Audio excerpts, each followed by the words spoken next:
The hospital corridor was too bright for what Jose Alvarez was doing. In front of nurses, a billing clerk, and his own relatives, he pointed toward the exit and told his wife to leave. His voice was controlled, almost polite, as he called her unnecessary.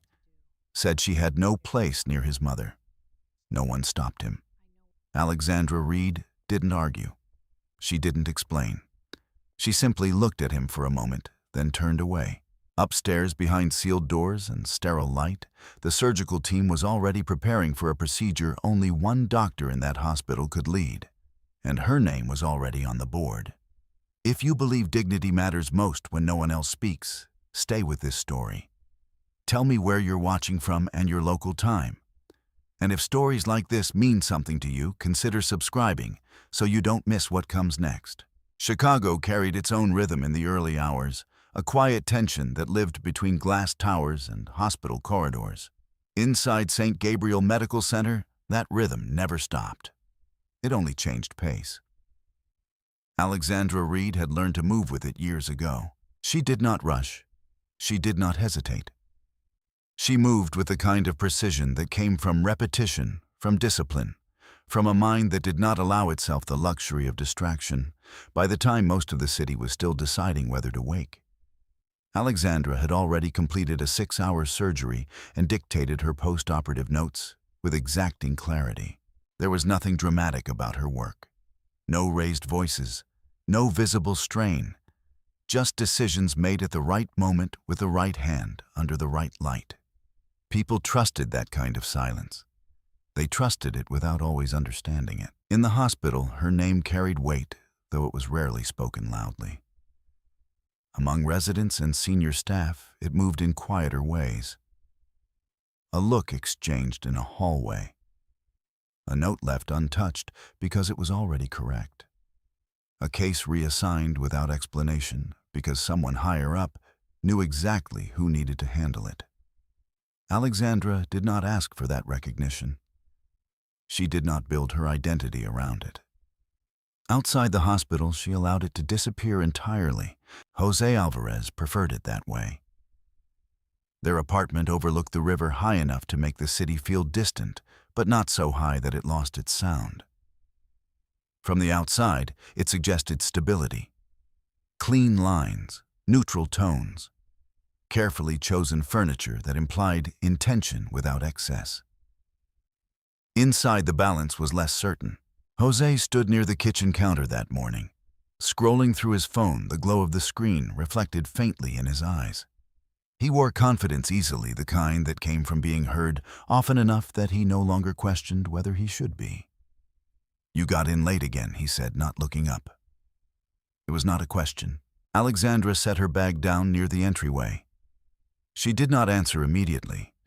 She removed her watch, placed it in the same spot she always did, and walked toward the sink to wash her hands. The motion was habitual, almost automatic, but it also gave her a moment. "I told you I had a case," she said finally. Jose exhaled through his nose, a quiet sound that carried more meaning than volume. "You always have a case." There was no anger in his tone. Not yet. Just a steady undercurrent of dismissal, as if the explanation itself had already failed before it was offered. Alexandra dried her hands and turned slightly, not fully facing him. "It was an emergency." "They're all emergencies," Jose replied, now looking at her. "That's the point, right?" He smiled faintly, as though he had made a reasonable observation. As though this was a conversation built on equal footing, Alexandra did not challenge him. She had learned that corrections, even gentle ones, did not land where they should. They shifted. They returned, altered. They became something else entirely. Instead, she nodded once. Not agreement, not surrender, just acknowledgment that the words had been spoken. Jose returned to his phone. The conversation ended without resolution, which was how most of them ended. Carmen Alvarez believed that silence was a form of distance. She had believed it from the beginning. "She doesn't know how to be part of a family." Carmen had once set her voice low enough to suggest discretion, but clear enough that it carried. Everything is clinical with her. Even the way she looks at people. They had been sitting at a long dining table, then polished wood reflecting the overhead light. Alexandra remembered the way the glasses had been arranged, the precise alignment of silverware, the small details that seemed to matter more in that room than the conversation itself. Jose had not corrected his mother. He had not agreed either. He had simply continued eating. Alexandra had noticed. She always noticed. Carmen valued presence. Not physical presence alone, but emotional availability expressed in ways she recognized. Conversations that lingered, reactions that matched expectations, a certain warmth that could be seen and measured. Alexandra's version of care did not look like that. It was quieter, more deliberate. It showed up in different forms, in remembering exact details of someone's medical history, in adjusting her schedule to accommodate a family dinner, even if it meant losing sleep, in standing still when others needed space instead of filling it with words. But those forms were not visible to Carmen. And what was not visible in that family often became suspect. Over time, the gap widened. Jose did not bridge it. He managed it. That was how he saw himself. Not as a source of tension, but as someone navigating it. Someone who had to balance a demanding career, a complicated family, and a wife who, in his view, refused to meet him halfway. He did not consider that his definition of halfway might not be shared. He did not consider that Alexandra had been standing still long enough for him to move. That morning, Carmen had called just before noon. Alexandra was still at the hospital reviewing imaging in a consultation room when her phone vibrated against the table. She glanced at the screen. Carmen's name appeared briefly before disappearing into silence. Alexandra let it go to voicemail, not out of avoidance, out of necessity. She finished reviewing the scans, made a note for a resident, and stepped into the hallway. The hospital around her was steady, controlled each movement, part of a larger system that functioned because people respected its structure. She listened to the voicemail only after she reached a quieter corner. Alexandra Carmen's voice said tight but composed. "I need you to remind Jose about dinner tonight.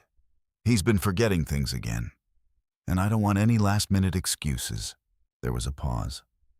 "And try to come on time this time." The message ended. Alexandra looked at the screen for a moment longer than necessary. Then she placed the phone back into her pocket and returned to work. She did not respond. Not immediately. By late afternoon, the sky over Chicago had shifted, the light flattening against the buildings as if the city itself was holding its breath. Inside the hospital, that change meant nothing. Time was measured differently there. Alexandra was walking between departments when the call came through. This time, it was not Carmen. It was an emergency line. The voice on the other end was urgent, stripped of anything unnecessary. Female, late 60s, suspected aortic rupture. ETA 5 minutes. Alexandra did not ask for the name. She did not need to. Her body had already adjusted. Her pace changed. Not faster, but more direct. Every step aligned with what needed to happen next. By the time the gurney came through the doors, Alexandra was already there. And when she saw Carmen Alvarez on that stretcher, pale, barely conscious, surrounded by controlled urgency, she did not hesitate. She did not speak Jose's name. She did not think about the dinner. She stepped forward, eyes sharp, voice steady. Get her to imaging, now. The system moved. Around her, everything fell into place. And somewhere far outside the structure of that moment, a different kind of collision was already beginning to form. One that had nothing to do with medicine, and everything to do with what people chose to see. The emergency department did not slow down for recognition. It absorbed it, adjusted around it, and kept moving. By the time Carmen Alvarez was transferred from the gurney to the imaging table, the room had already shifted into a tighter configuration. Voices lowered. Movements sharpened. The casual rhythm of the hallway gave way to something more exact. Alexandra Reed stood at the foot of the table, her attention fixed not on the person, but on the pattern. Blood pressure unstable, skin tone fading, breathing shallow, uneven. The kind of presentation that did not leave space for hesitation. "Contrast ready?" she asked. A technician nodded. "Ready, run it." The machine came alive with a low mechanical hum, the kind that usually faded into the background. Not now. Now every sound seemed to anchor the moment. Alexandra watched the monitor as the first images appeared. She did not lean in. She did not step back. She simply observed her expression unchanged as the details revealed themselves layer by layer. There it was, a tear along the aortic wall.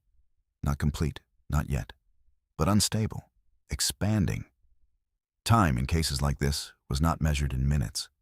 It was measured in decisions, page cardiothoracic. Alexandra said, her voice even. "Prep or, this is surgical." The words carried weight, but she did not raise her tone. She didn't need to. Around her, the system responded. Footsteps accelerated. Phones lifted. Orders transmitted. Carmen shifted slightly on the table, a faint movement that suggested awareness more than consciousness. Her eyes opened just enough to register light shapes, fragments of sound. For a brief second, they landed on Alexandra. Recognition flickered. Not of the surgeon, of the woman she had never quite accepted. Carmen's lips parted as if to say something. Nothing came out. Alexandra held her gaze for exactly 1 moment longer than necessary. Then she turned back to the monitor. "Let's move," she said. Jose Alvarez arrived 8 minutes later. He did not walk into the emergency department. He entered it. There was a difference. His pace was fast, his posture forward, his voice already carrying before he reached the desk. "My mother, Carmen Alvarez. They said she was brought in. Where is she?" The nurse behind the counter maintained eye contact, her tone measured. "She's currently in evaluation. Are you immediate family? I'm her son." Jose said, already stepping around the barrier as if the confirmation was a formality. "Sir," the nurse added, "standing now you'll need to wait." But Jose was no longer listening. Panic had a way of narrowing his focus. It stripped away patience, replaced it with urgency that felt justified in the moment, even when it wasn't. He moved down the hallway following the direction of activity, the cluster of staff that marked where something serious was happening. He saw the movement first, then the equipment. Then, through the partial opening of a door, he saw Alexandra. For a second, his mind did not connect the image to reality. She stood among the staff, her posture aligned with theirs, her attention fixed, her presence unhesitating. She was not at the edge of the room. She was not waiting to be told what to do. She was already part of it. Jose's confusion lasted only a moment. Then it shifted. What is she doing here? The question came out sharper than intended, but he did not correct it. A nearby nurse glanced at him, then back toward the room. "Sir, you can't be in this area." "That's my wife," Jose said, gesturing toward Alexandra, as if that explained everything. She shouldn't be in there. She's not." He stopped, because even he realized mid-sentence that he did not have the word, not one that fit the situation unfolding in front of him. Inside the room, Alexandra did not turn. If she heard him, she gave no indication. Her focus remained where it needed to be. "Vitals?" she asked. Dropping someone, replied, "Get anesthesia ready. We're not waiting." The decision was immediate, clean, final. Jose stepped forward again, his voice rising. "Alexandra." This time a hand came to his chest, firm, controlled. "Sir, you need to step back," the nurse said. "That's my mother," he insisted, his tone shifting from confusion to something closer to anger. "And that's my wife. I have a right to know what's going on." "You'll be updated," the nurse replied. "Right now, the team is working." "The team?" Jose looked past her again, at Alexandra, at the way no one questioned her, at the way the room seemed to organize itself around her presence. It did not make sense, not within the framework he had built. Because in his version of things, Alexandra was always adjacent, always secondary, always somewhere just outside the center of action. That version did not hold here, and instead of adjusting it, he resisted. "She needs to come out," he said more forcefully now. "She's not involved in this." The nurse did not respond immediately. She didn't need to. The situation itself contradicted him. Inside the room, Alexandra gave another instruction. "Call her to. Clear it." A voice responded, "Yes, doctor. Doctor." The word landed, but not where it should have. Jose heard it. He just didn't accept it. Minutes stretched in ways that felt uneven. Carmen was stabilized just enough for transfer. Lines secured. Monitoring continuous. Movement controlled. Alexandra walked alongside the gurney as it moved toward the surgical wing, her pace matched to its speed. She did not look back. Behind her, the hallway filled briefly with overlapping motion. Jose followed. This time, no one stopped him immediately. Not because he was allowed, but because attention was elsewhere. He kept his distance just enough to observe, not enough to interrupt. The closer they moved toward the restricted area, the more defined the boundaries became. Doors that required access, staff that did not look up unless necessary. A shift from public urgency to private precision. At the threshold, Alexandra stopped. She turned slightly, speaking to a resident. "Prep consent forms. Notify Dr. Bennett." The resident nodded and moved quickly. Jose closed the remaining distance. "Alexandra." His voice was lower now, tighter. She looked at him, not with surprise, not with irritation, just recognition. "You need to leave this area," she said. It was not personal. It was procedural. Jose stared at her, searching for something familiar in her tone, something that matched the conversations they had at home. It wasn't there. "This is my mother," he said. "You don't get to tell me to leave." Alexandra held his gaze for a moment. Then she shifted it slightly, just enough to include the nurse standing nearby. "He'll need to be directed to the waiting area," she said. The phrasing was deliberate. Not "you need to leave." He'll need to be directed. It placed the responsibility on the system, not on the relationship. Jose felt it, even if he didn't fully understand it. "I'm not going anywhere," he replied. Behind him, footsteps approached. Security quiet, but present. The hospital had its own way of enforcing boundaries. Alexandra turned back to the gurney. "Let's move," she said. And the doors opened, then closed, leaving Jose on the outside. For the first time, the space between what he believed and what was actually happening began to widen. He did not step back, not yet. But something small and unsteady had already shifted, and it would not return to where it had been. The waiting area outside the surgical wing was designed to soften reality.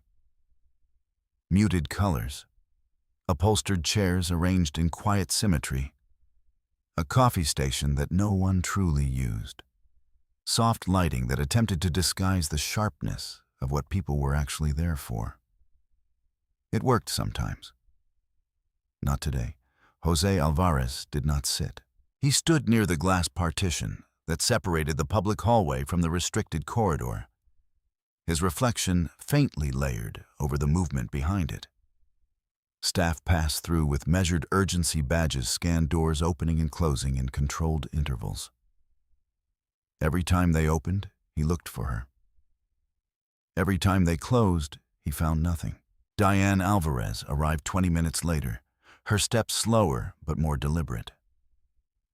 She took in the scene before speaking, her gaze moving from Jose's rigid posture to the closed doors and back again. "What happened?" she asked. Jose exhaled sharply, running a hand through his hair. "They took her in. Something with her heart." "They're not telling me anything."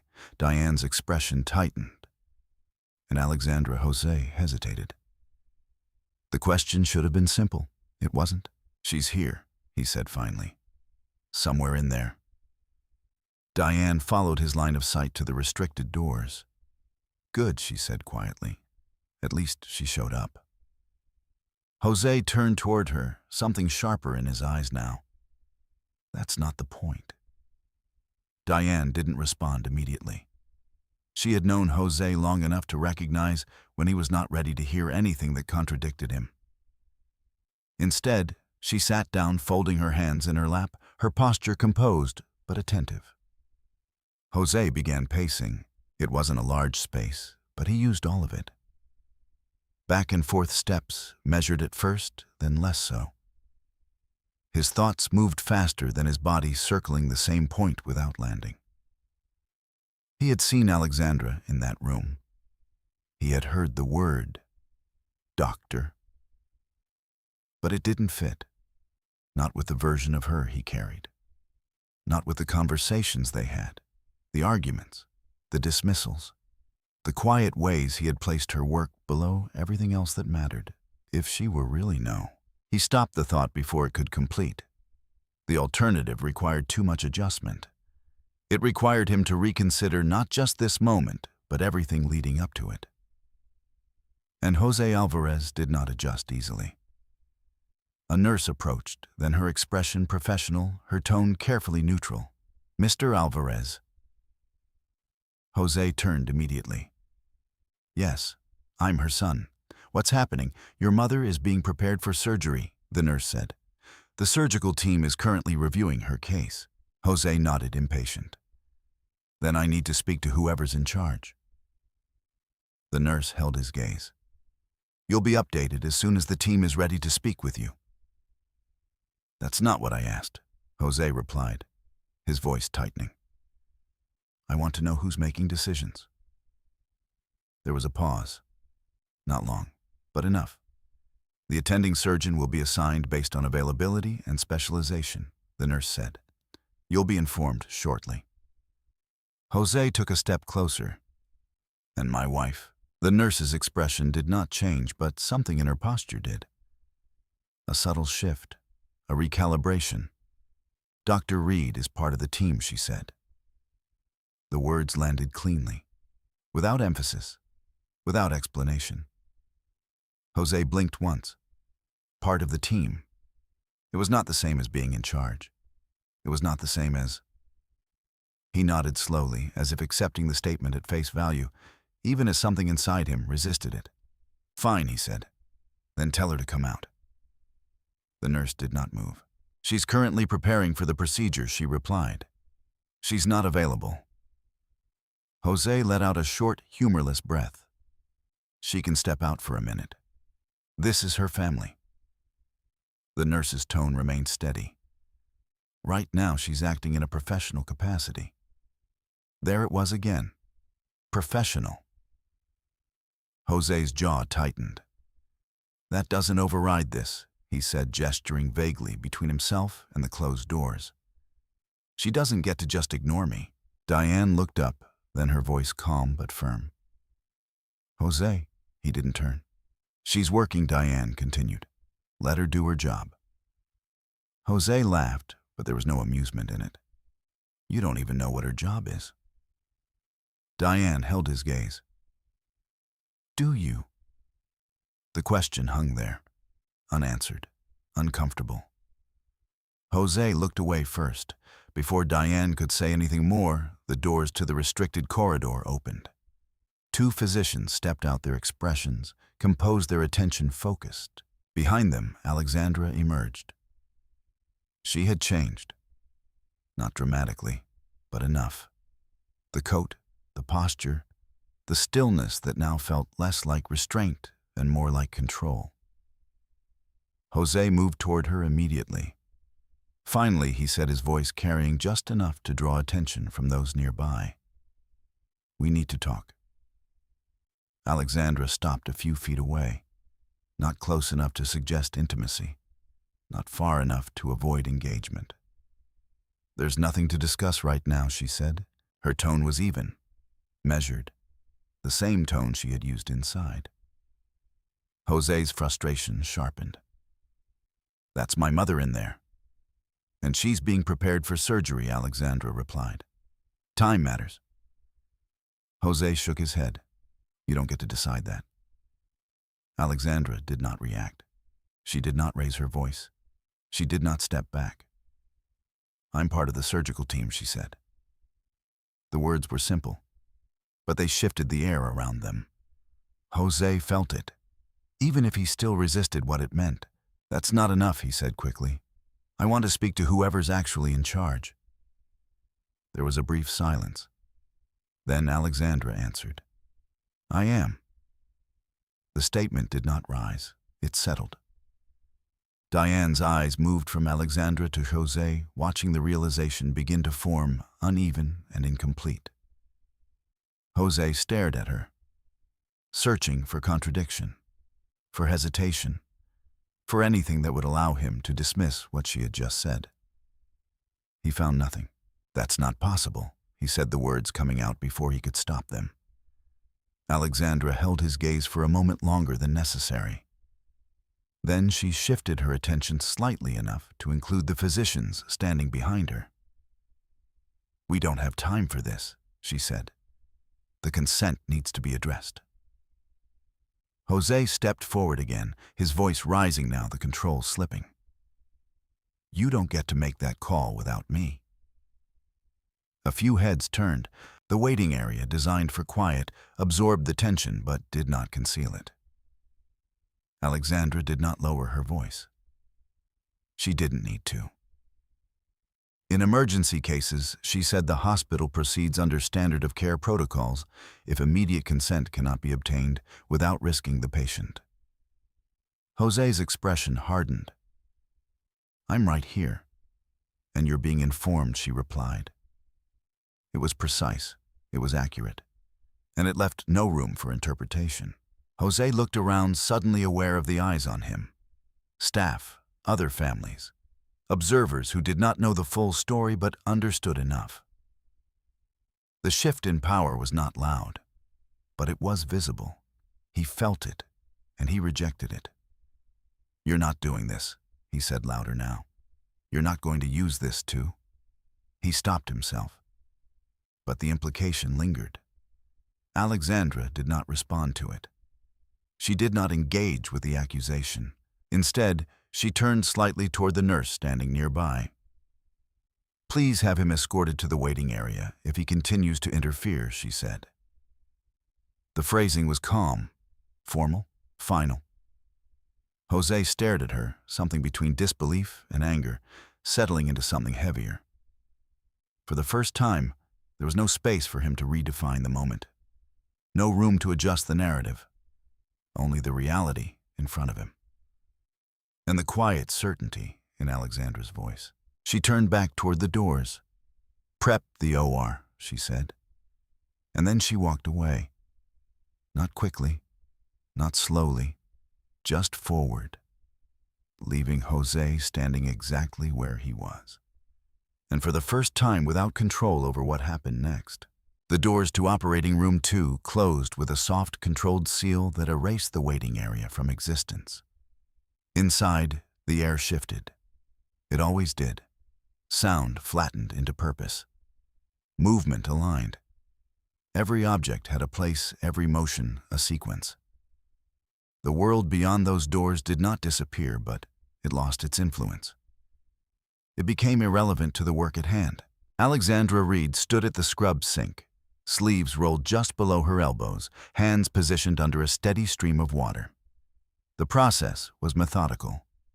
Fingertips first, palms, wrists. Each motion timed, each angle deliberate. She did not rush. She did not pause. Across from her doctor, Richard Bennett watched without speaking. He had seen surgeons rush before. He had seen hesitation too. Both left marks in places that could not afford them. Alexandra left neither. "You disclosed the relationship," he said. Finally, his tone low, conversational in a way that did not interrupt the rhythm of the room. "Yes. No prior involvement in her treatment plan. None. Financial dependency between you and the family." Alexandra rinsed, allowing the water to run clean before answering. "Joint accounts. No shared liabilities tied to this procedure." Bennett nodded once. The questions were not personal. They were structural, necessary. Behind them, Laura Whitman stood just inside the boundary of the sterile field tablet in hand, reviewing documentation that had already been cross-checked twice. "The emergency exception applies," she said. "Time-sensitive intervention. No viable delay for alternate assignment without increasing mortality risk." Her voice carried clarity without urgency. It was not a decision made lightly, but it had been made. Bennett shifted his gaze briefly toward Alexandra. "You understand the scrutiny this will bring?" "I do." "Then you proceed knowing every action will be reviewed." Alexandra turned off the water. "Yes." There was no hesitation in the answer, because hesitation would have been the only real concern. In the waiting area, time did not move the same way. Jose Alvarez checked his watch for the third time in as many minutes, though he could not have said what he expected to change between each glance. The second hand moved. The numbers remained constant. Diane sat where she had been, her posture unchanged, her attention focused not on the clock, but on Jose himself. "You should sit down," she said quietly. "I'm fine." He wasn't. The tension in his shoulders had not eased. If anything, it had tightened, pulling his frame inward, narrowing his focus even further. "They can't just shut me out." He continued, more to himself than to her. "That's not how this works." Diane watched him for a moment before responding. "It might be." Jose shook his head. "No. I'm her son. I have a right to what Diane asked, not sharply, but with enough precision to interrupt him." Jose stopped. The question was not confrontational. It was exact. "To know what's happening," he said after a moment. "You do," Diane replied. "She needs surgery. That's not enough." Diane leaned back slightly, her gaze steady. "Then maybe it's not about information." Jose's expression hardened. "What is that supposed to mean?" "It means," Diane said, choosing her words carefully, "that you're used to being part of the decision." Jose didn't respond. Because she wasn't wrong. He had built his life around that assumption, that his presence carried weight, that his voice shaped outcomes, even in situations he didn't fully understand, especially then. "And right now," Diane continued, "you're not." Jose looked away. The statement did not sit well, not because it was unclear, but because it was. Inside the operating room, Alexandra stepped into her gown as a nurse secured the ties with practiced efficiency. Gloves followed. The sterile field was established, the instruments arranged in exact alignment. Carmen Alvarez lay at the center of it, all her body still, her condition held in a narrow balance between intervention and collapse. Anesthesiology confirmed sedation levels. Monitors stabilized into a pattern that could be read, interpreted, trusted within limits. Alexandra took her position. There was no announcement, no formal declaration of authority. There didn't need to be. "Scalpel," she said. The instrument was placed into her hand before the final syllable had fully settled. Her focus narrowed, not to exclusion, but to precision. Every variable accounted for, every movement anticipated. The incision was clean, measured, exactly where it needed to be. Around her, the team moved in synchrony. No wasted motion, no unnecessary words. Bennett observed from across the table, not intervening, but present in a way that ensured oversight without disruption. Time in that room became elastic. Minutes stretched, compressed, lost their usual meaning. Only sequence mattered. Only outcome. In the hallway outside, a quiet conversation unfolded between two nurses near the station. He didn't know one of them asked, her voice low. The other shook her head slightly. Doesn't seem like it. She didn't finish the sentence. She didn't need to. Both of them had seen enough to understand the imbalance, not just of knowledge, but of perception. Dr. Reed's on lead, the first nurse asked. Of course, the second replied. There's no one better for this case. The statement carried no exaggeration, just fact, and facts in that environment tended to surface eventually. Jose's phone buzzed. He looked at it immediately, expecting an update, a call, something that would return him to a position of clarity. It was a message. Not from the hospital, from his bank. He frowned slightly, opening it without thinking. A notification, unusual activity review. He dismissed it almost instantly. Not now. Whatever it was could wait. He returned his attention to the doors, to the silence, to the absence of control that pressed against him more with each passing minute. Inside, Alexandra adjusted her position slightly, her eyes tracking the progression of the repair. Pressure, she asked. Stable, came the response. For now. She did not acknowledge the qualification. She didn't need to. She had already accounted for it. A slight shift in tissue, a change in flow, variables adjusting in real time. Her hands moved accordingly. No hesitation, no excess, just correction. This was where she existed most clearly. Not in conversation, not in explanation. Here, where outcomes were not argued, they were built. Hours would pass before the doors opened again, before the waiting area shifted from uncertainty to something else. But even now, long before that moment arrived, the direction had already been set. Not by volume, not by demand, but by quiet, deliberate action. And in that difference, something irreversible had begun. The operating room held its own version of time, but outside, memory moved more freely. For Alexandra Reed, it did not arrive as a single recollection. It unfolded in fragments, layered between actions, threaded through the steady rhythm of her work. Not as distraction, but as context. A quiet ledger of everything that had led to this moment.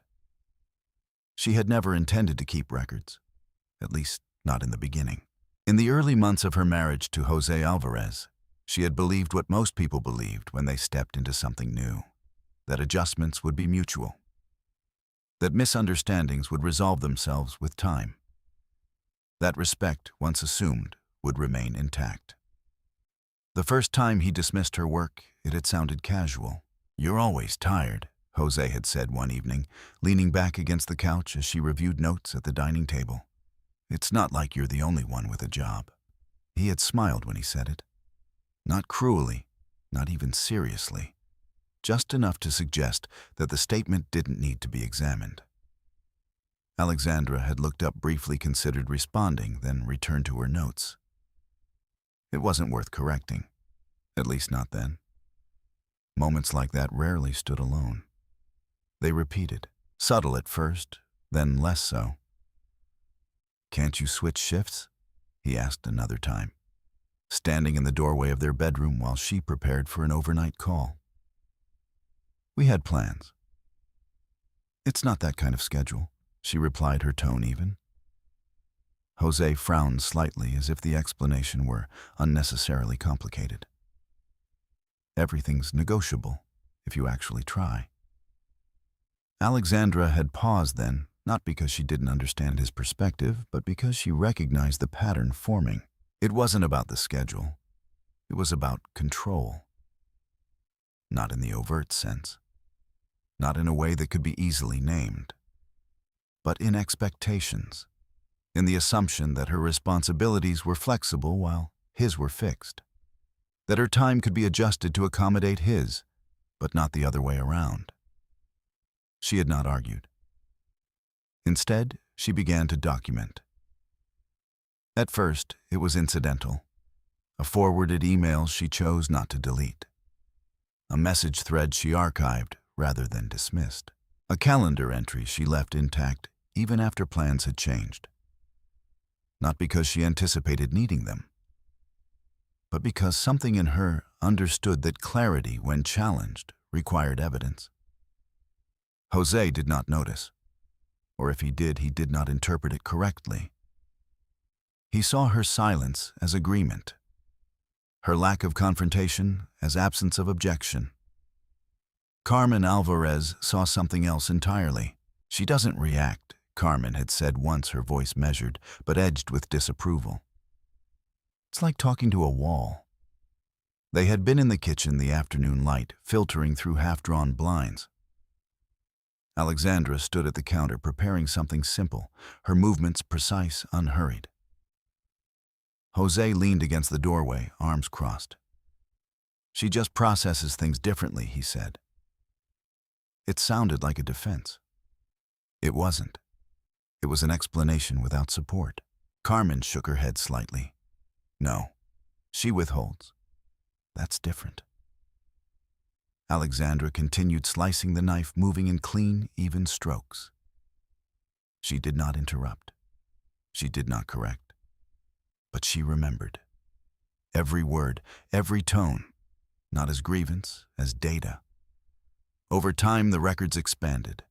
Financial statements became part of it, not out of suspicion at first, out of necessity. Joint accounts required oversight.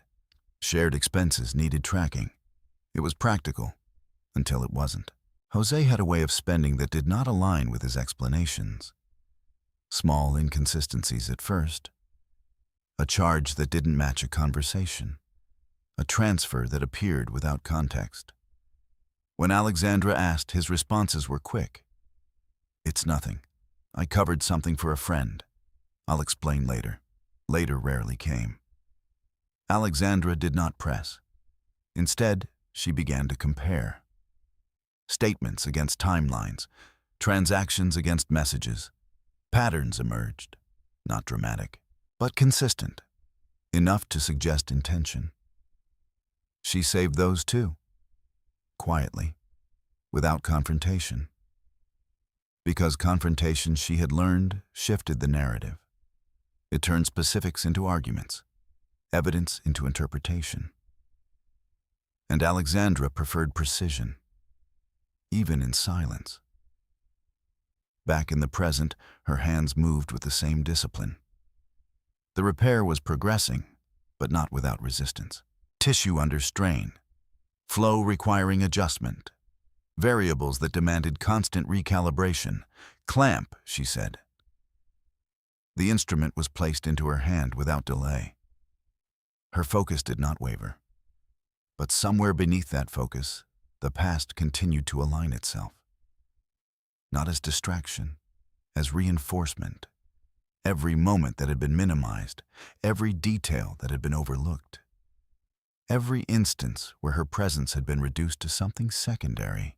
All of it existed here, not emotionally, structurally, as part of the reason she did not hesitate now. In the waiting area, Jose sat for the first time. Not because he had chosen to, because standing no longer felt stable. His phone rested in his hand, the earlier notification still unread beyond its initial glance. He opened it again this time, with less urgency. Unusual activity review. A flagged transaction. He frowned, scrolling briefly. The amount wasn't unfamiliar. The account was a secondary account, one he had opened months ago. Separate, unshared. He had not expected it to draw attention. Not like this. Jose closed the message quickly, his thumb pressing the screen harder than necessary. This wasn't the time. Whatever the issue was, it could be handled later. Everything could be handled later. Once this was over, once his mother was stable, once things returned to something resembling normal, he leaned forward, elbows on his knees, gaze fixed on the floor. He did not notice Diane watching him. Not directly, but closely enough to see the shift, the distraction, the brief fracture in his focus. "What is it?" she asked. Jose shook his head. Nothing. Diane didn't push. She didn't need to. She had seen enough over the years to recognize when something was being minimized, and how often that minimization came at a cost. Inside the operating room, Alexandra adjusted her position again. "Flow?" she asked. Improving, came the reply. It wasn't certainty, but it was movement in the right direction. She continued. Step by step, no deviation, no unnecessary motion. This was where everything converged. Skill, discipline, memory. Not the kind that lingered, the kind that informed, guided, ensured that nothing was overlooked. Because overlooking in her experience was where failure began. Not in the dramatic moments, in the small ones, the ones dismissed too quickly, the ones not recorded, not remembered, not accounted for. Alexandra accounted for everything. And in doing so, she moved through the procedure with the same quiet certainty that had defined her long before this moment. Outside, the world waited. Inside, the outcome was being built, one precise decision at a time. Carmen Alvarez's condition did not improve in a straight line. It never did with cases like this. Inside operating room 2, the monitors held a fragile pattern that could not be trusted for long. Numbers stabilized, then dipped. Pressure corrected, then drifted. Each adjustment bought time, but none of it guaranteed anything beyond the next sequence of decisions. Alexandra Reed did not expect stability. She expected movement. "Update," she said, her voice even beneath the low hum of machines. "Pressure holding for now," the anesthesiologist replied. "But she's not tolerating fluctuation well." "She won't," Alexandra said. "Not at this stage." There was no frustration in her tone, just recognition. She adjusted her stance slightly, her focus narrowing further as the repair progressed into a more delicate phase. Tissue integrity remained unpredictable. One miscalculation here would not be immediate failure, but it would set off a chain that could not be reversed. "Prepare for secondary reinforcement," she added. A nurse nodded, already moving.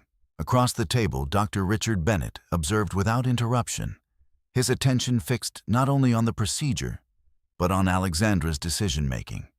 This was the point where experience separated itself from training, where instinct built over years determined whether a surgeon anticipated the next complication or reacted too late. So far, Alexandra anticipated. Every time. Outside, the hospital's internal system continued its own process. Not visible to families, not immediate, but constant. In a glass-walled conference room 2 floors below, Laura Whitman sat across from a risk management officer and a compliance coordinator. A digital file remained open on the table between them, its contents expanding with each logged report. Incident occurred at approximately 14:12, the coordinator said, referencing the timeline. Verbal escalation in a restricted medical environment, witnessed by multiple staff. Laura nodded once. Security footage, already flagged. Audio partially captured. Preserve all records, she said. No edits, no summaries yet. The instruction was precise. Documentation at this stage required accuracy over interpretation. Any direct interference with care? Laura asked. Not physical, the coordinator replied, but repeated attempts to access restricted areas and disrupt staff communication. Laura made a note. Then it qualifies for internal review, she said. Separate from the surgical outcome, the distinction mattered. Whatever happened in the operating room would stand on its own. But what had happened outside, it would not disappear. Back in the waiting area, the air had shifted. Not dramatically, but enough. The initial urgency had settled into something quieter, heavier. Conversations dropped to lower tones, movements slowed. The reality of waiting began to take hold. Jose Alvarez sat forward. His hands clasped, his gaze fixed somewhere between the floor and the closed doors ahead. He had stopped pacing. Not because he was calm, because pacing no longer changed anything. Diane remained nearby, her presence steady, her silence intentional. She had not pressed him since their last exchange. She had not needed to. Jose's thoughts were no longer linear. They moved in fragments. Alexandra in the emergency room. Her voice, her posture, the way no one questioned her. The word, doctor. He had heard it before. Of course he had. In passing. In conversations he had not fully listened to. In introductions he had not taken seriously. But he had never connected it to her. Not in a way that required understanding. Because understanding would have required adjustment. And adjustment would have required him to admit that something fundamental in his perception had been wrong. Jose shifted in his seat, his jaw tightening slightly. That doesn't make sense, he said almost to himself. Diane glanced at him. What doesn't? He shook his head. She never, he stopped.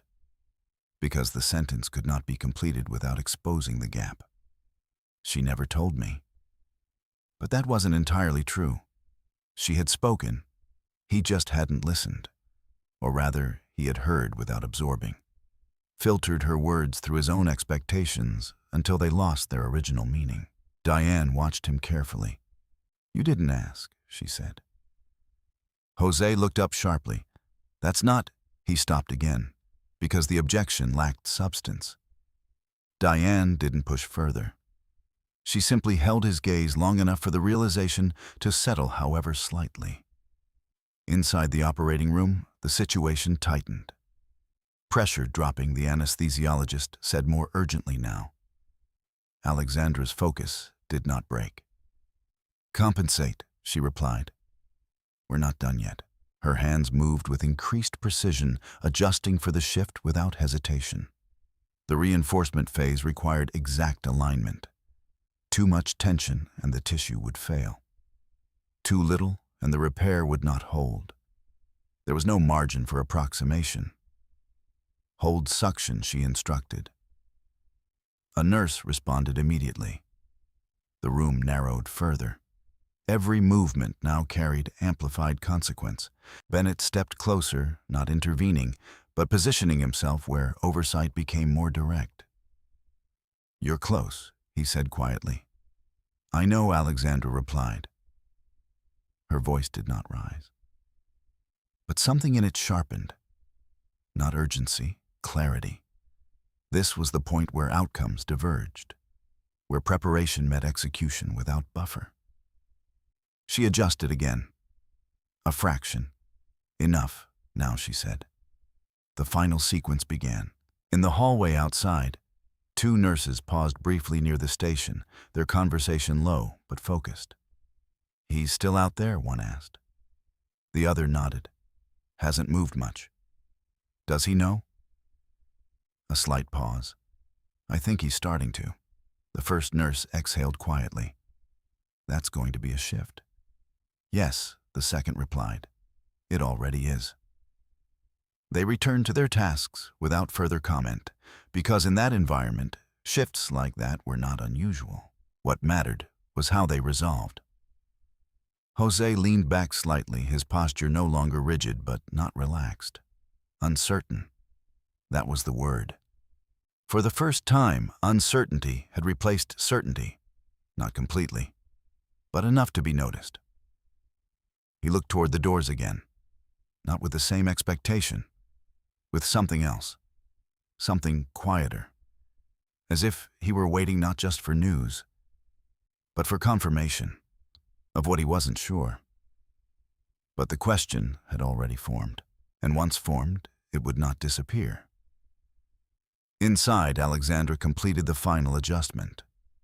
Check flow, she said. A pause, then stabilizing.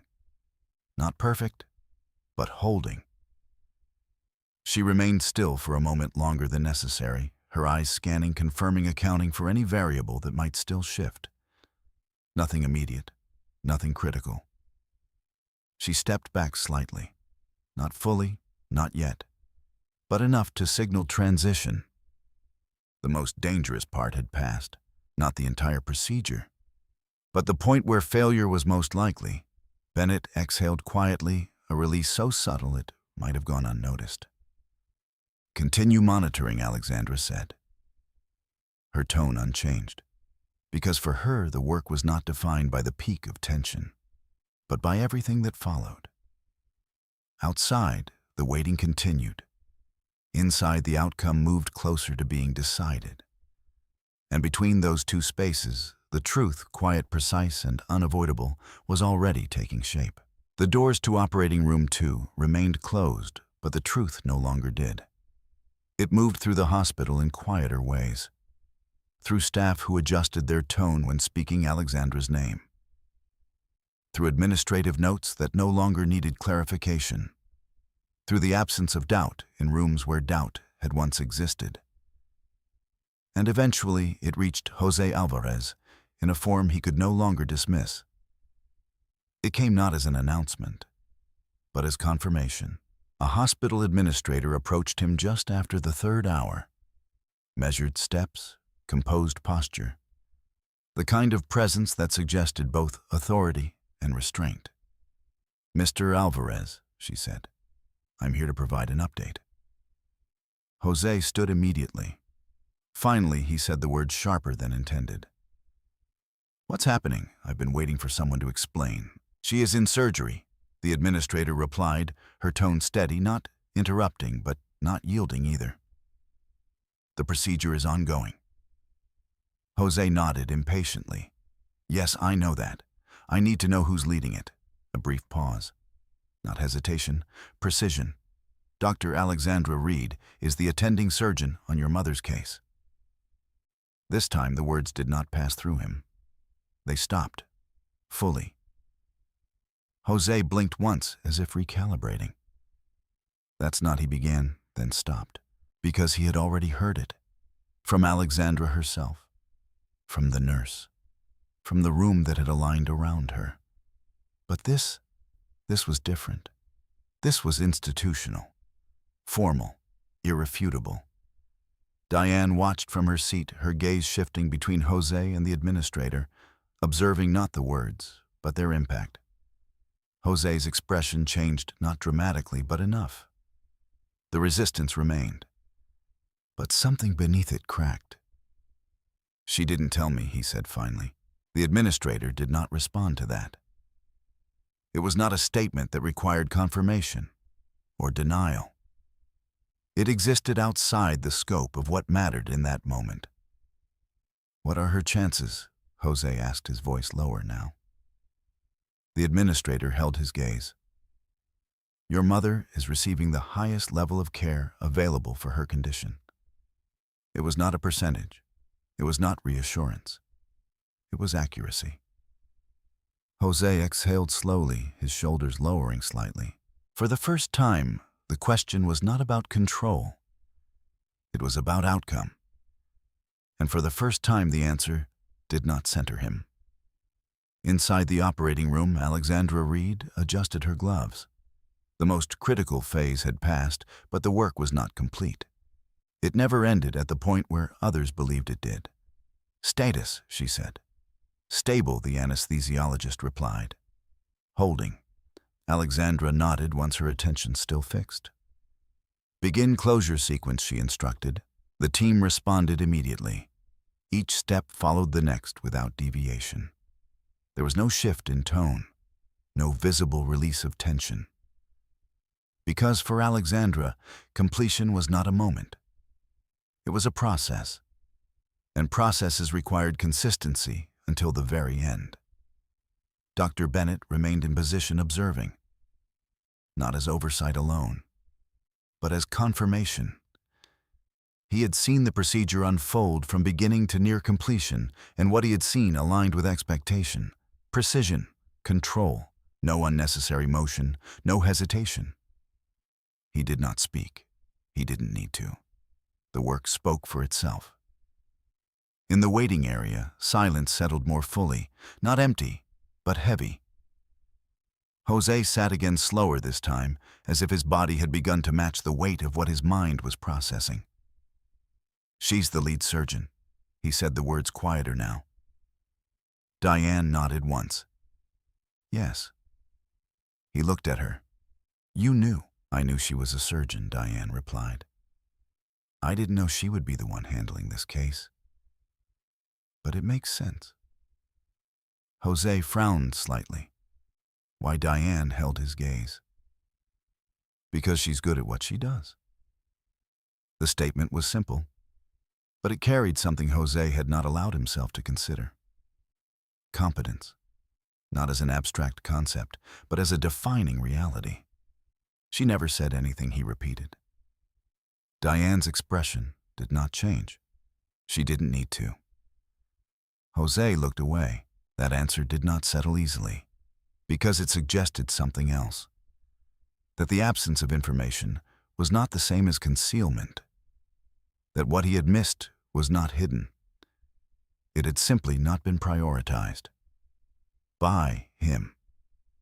Down the hallway, Laura Whitman reviewed the updated incident file. The documentation had expanded. Witness statements now included multiple accounts of Jose's behavior in the restricted corridor. Timestamps aligned, descriptions matched. There was no ambiguity. She closed the file briefly, then reopened it, not out of uncertainty, out of thoroughness. Everything would be reviewed again. Not for correction, for confirmation. Because when the time came, it would not be enough to have the truth. It would need to be structured, clear, defensible, separate from emotion, separate from interpretation. That was how systems functioned. That was how accountability held. Back inside the operating room, Alexandra completed the final closure. "Dressings," she said. The last sequence moved quickly, efficiently, without complication. And then it was done. Not in a dramatic sense, not with a declaration, but with a shift. The monitors stabilized into a pattern that no longer required immediate correction. The team adjusted, stepping back slightly, not disengaging, but transitioning. Alexandra removed her gloves with the same precision she had applied to the procedure itself. No excess motion, no release of tension that suggested relief. Because relief was not the point. Outcome was. "She's stable," Bennett said quietly. Alexandra nodded once. No visible reaction, just acknowledgment. Because stability was not success, it was possibility. The doors opened nearly 15 minutes later. Not abruptly, not with urgency, but with intention. A nurse stepped into the waiting area, first, her presence signaling change. Jose stood immediately. Diane followed more slowly. "Mr. Alvarez," the nurse said. "Dr. Reed will be out shortly to speak with you." Jose nodded, his throat tightening slightly. For the first time, anticipation did not feel like control. It felt like uncertainty. And something else. Something quieter. Recognition, perhaps. Or the beginning of it. He looked toward the doors, waiting. Not for confirmation of what he already believed, but for something he had yet to fully understand. And inside, Alexandra Reed prepared to step into that space. Not as his wife. Not as someone to be questioned. But as the person who had just saved his mother's life. And who would now speak not to defend herself, but to state the outcome, clearly, precisely, without apology. When the doors opened again, they did not reveal everything at once. Hospitals rarely did. They released information in controlled measures, in carefully structured conversations that separated emotion from fact. The corridor outside Operating Room 2 remained still, as if the building itself understood that what came next required space. Alexandra Reed stepped through the last. She had changed again, not into something different, but into something more defined. The surgical gown was gone, replaced by a clean coat. Her hair secured her expression unchanged. There was no visible fatigue, no sign of the hours that had passed. Only clarity. Jose Alvarez stood before she reached him. Not rushed, not aggressive, but not still either. Something in him had shifted, though it had not settled into anything recognizable yet. Diane remained slightly behind, her attention fixed on Alexandra, not with expectation, but with quiet acknowledgment. Alexandra stopped at a distance that preserved formality, close enough to speak, far enough to remain separate. "Your mother is out of surgery," she said. Her voice was even, measured. The procedure addressed the aortic tear and reinforced the surrounding structure. "She is stable." The words were precise. They did not soften the situation. They did not dramatize it. They presented it. Jose absorbed them slowly. "Stable," he repeated. "Yes." There was a pause, a brief one, but it held more weight than anything that had been said before. "She's alive," he said. Alexandra met his gaze. "Yes." The confirmation did not change her tone. It did not carry relief, because relief belonged to him, not to her. Jose exhaled a long, controlled breath that did not fully release the tension, but altered it enough to be felt. His shoulders lowered slightly, his posture less rigid. For a moment, nothing else mattered. Not the questions, not the contradictions, only the outcome. Diane stepped forward, then her voice softer. "Can we see her?" Alexandra nodded once. "She's being transferred to recovery. You'll be allowed in shortly, one at a time." Again, the phrasing was procedural, structured, not negotiable. Jose nodded, though his eyes remained on Alexandra, as if the conversation had not ended, as if something remained unresolved. "She would have died," he said. It wasn't a question. It wasn't even directed fully at her. It was a realization, spoken aloud. Alexandra did not answer immediately. "Then yes." The words settled between them, clean, unembellished. Jose swallowed slightly, his gaze shifting for a moment before returning. "And you?" He stopped, because the sentence he had started did not have a simple ending. And Alexandra did not fill it for him. She waited, not expectantly, not impatiently, just long enough. "You did this," he said finally.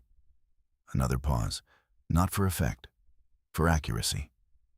"I performed the procedure," Alexandra replied. There was no claim in her tone, no assertion of ownership, just a statement of fact. Jose nodded slowly.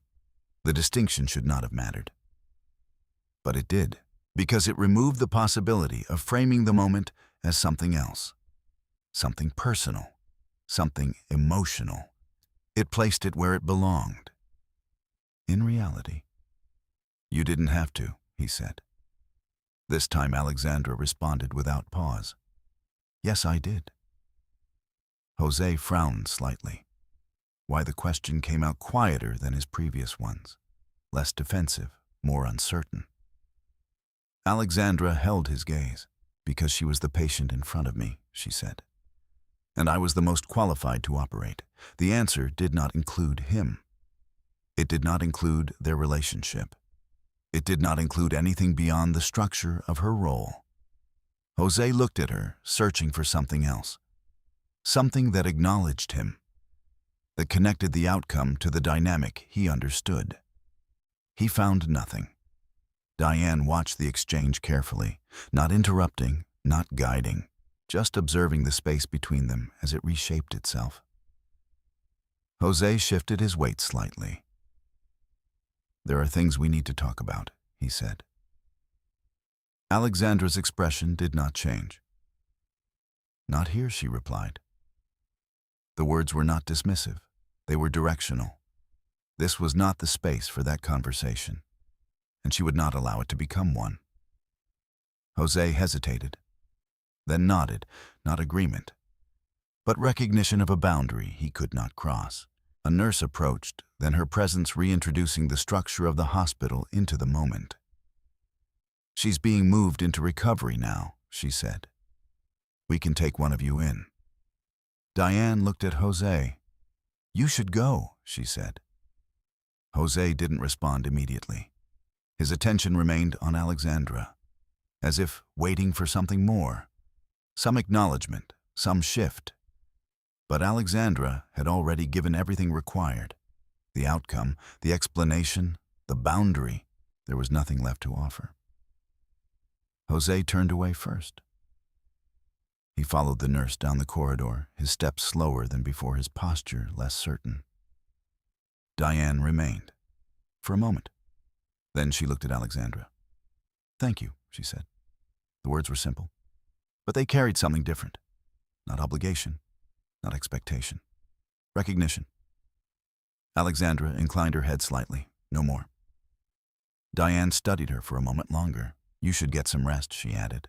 Alexandra did not respond to that, because rest was not part of the immediate sequence.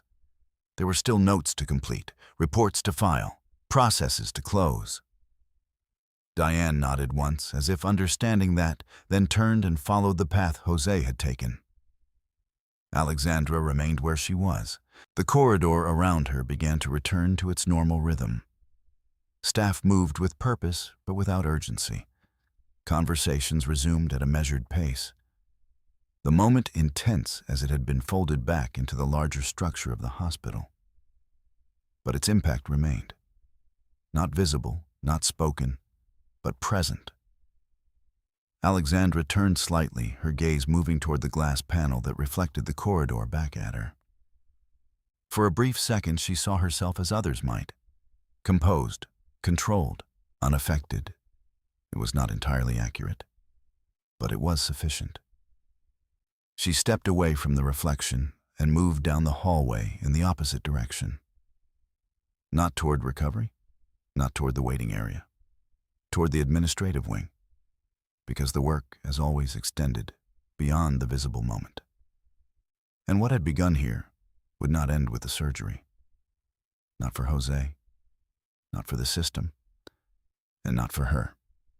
It would move forward, quietly, precisely, following the same principles that had guided every decision she had made. Clarity, structure, and the refusal to allow anything emotion, assumption, or expectation to alter what was already true. Recovery did not announce itself with certainty. It unfolded in increments, measured shifts in vitals, controlled responses to stimuli. A slow return from the suspended state that surgery required.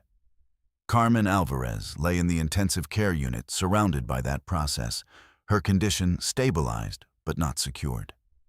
Machines translated her body into numbers, numbers that required interpretation, numbers that demanded attention. Alexandra Reed stood at the foot of the bed for a brief moment before stepping aside. She did not linger. She had already transitioned out of the role that required her presence here.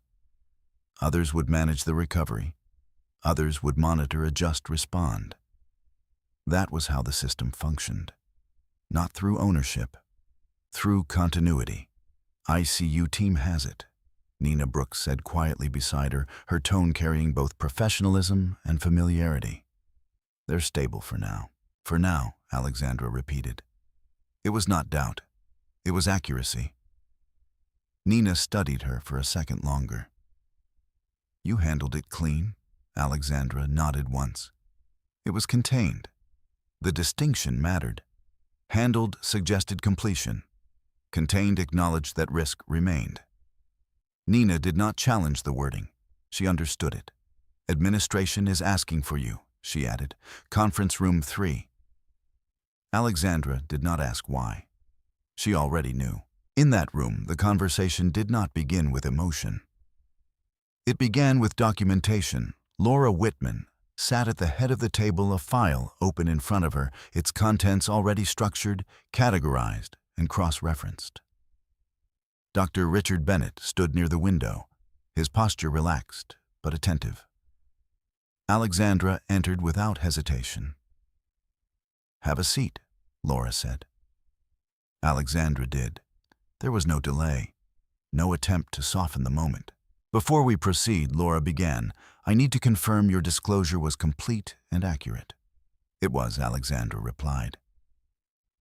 "Your marital relationship to the patient's son was not previously entered into the hospital's conflict of interest registry." "No. Reason I kept my personal and professional affiliations separate," Alexandra said. There was no prior clinical overlap. Laura made a note. "That separation is now documented," she said. "Going forward, it will remain so." Alexandra did not respond. She understood the implication. This was not a correction. It was a record. Bennett stepped forward slightly. "The procedure itself will be reviewed as standard," he said. "Not because of the relationship, but because of the case complexity." "I understand," Alexandra replied. "You'll submit a full report within 12 hours. "I will." The conversation remained direct, contained. But it did not end there. Laura closed the file in front of her, then opened another.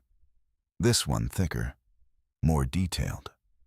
"We also need to address what occurred outside the operating room," she said. Alexandra remained still. Not defensive, not reactive, present. Multiple staff members documented interactions with Mr. Alvarez that interfered with restricted access protocols. Laura continued. "This includes attempts to override staff direction and verbal escalation within controlled zones." Alexandra did not interrupt. She did not need to. "Were you aware of these interactions at the time?" Laura asked. "Partially," Alexandra said. "Not in full detail." "Did any of his actions affect your clinical decision-making?" "No." "Did they delay care?" "No." Laura nodded once. That distinction is important because it separated outcome from behavior. One did not excuse the other, but they were not the same. "We will proceed with an internal review," Laura said. "This is standard when protocol is challenged in critical care environments." Alexandra inclined her head slightly. No objection, no agreement, just acknowledgment.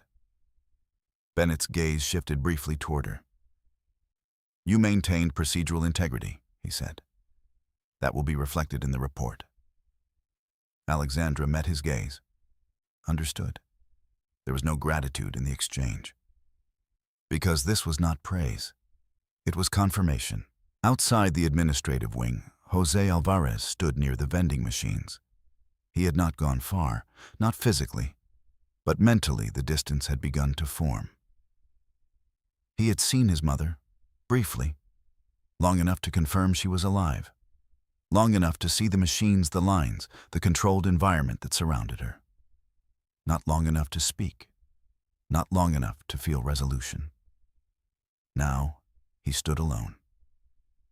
The earlier urgency had faded. In its place was something quieter, heavier. The absence of immediate crisis did not bring relief. It brought space. And space allowed thought. His phone vibrated again. Another notification. This time, he opened it without hesitation. The same account, the same flagged activity. But now, additional detail. A review request. Verification needed. Jose's expression tightened. He scrolled further. Transactions listed in sequence. Dates, amounts, patterns, not hidden, just unexamined. Until now. He closed the phone slowly, not dismissing it, not yet addressing it, just holding it. As if the weight of it had changed. Because it had. For the first time, the things he had kept separate. His finances, his assumptions, his version of events no longer felt contained. They began to overlap, to connect, not clearly, but enough. Diane approached, then her steps measured. "She's stable," she said. Jose nodded. I know. Diane studied him for a moment. You should go home, she added. Get some rest. Jose shook his head. I'm not leaving. Diane didn't argue. She simply shifted her gaze slightly. Then you should think about what happens next. Jose frowned. What do you mean? Diane held his gaze. I mean, this doesn't end here. The statement was not a warning. It was observation. Jose looked away because he understood. Even if he did not yet accept it, back inside the hospital, Alexandra exited the conference room. The hallway stretched ahead, familiar in its structure, unchanged in its function. But the day had altered something within it. Not visibly, not permanently, but enough. She walked without pause, her steps aligned with the rhythm she had always followed. There were still reports to complete, still processes to close, still clarity to maintain. Because for Alexandra Reed, the end of a procedure was not the end of responsibility. It was a transition, and transitions required the same precision as everything else. Behind her, conversations continued. Reviews began, records expanded, and in each of those, the truth structure, documented and increasingly unavoidable, moved forward. Not loudly, not dramatically, but with the same quiet certainty that had guided her all along. And this time, it would not remain unseen. Morning in the ICU arrived without sunlight. It came through numbers. Carmen Alvarez's chart updated in steady intervals, each entry marking a small, measurable change. Blood pressure held within a tighter range. Oxygen saturation stabilized. The irregular fluctuations that had defined the first hours after surgery began to soften into something more predictable. Not safe, not yet, but no longer immediate. Nina Brooks stood at the station reviewing the latest updates when Alexandra Reed approached. The transition from night to morning had not altered Alexandra's pace. Her movements remained consistent, her attention precise. Status? Alexandra asked. Stable overnight, Nina replied. No acute complications. They're responding to sedation adjustments. Alexandra nodded once. Neurological response limited, but present. They'll begin lightening sedation in a few hours. Alexandra reviewed the chart herself, scanning each line without hesitation. Not searching for reassurance, confirming structure. She'll need monitoring for delayed complications, she said. Watch for pressure shifts. Already flagged, Nina replied. There was no further discussion. There didn't need to be. The system was functioning, and Alexandra trusted it. Jose Alvarez did not trust systems, not when they operated without him. He had returned to the hospital earlier than necessary, earlier than advised. The waiting area was quieter now, less crowded, the urgency of the previous day replaced by a slower, more controlled pace. He stood near the entrance to the ICU corridor, his hands at his sides, his posture uncertain. He had slept. Not well.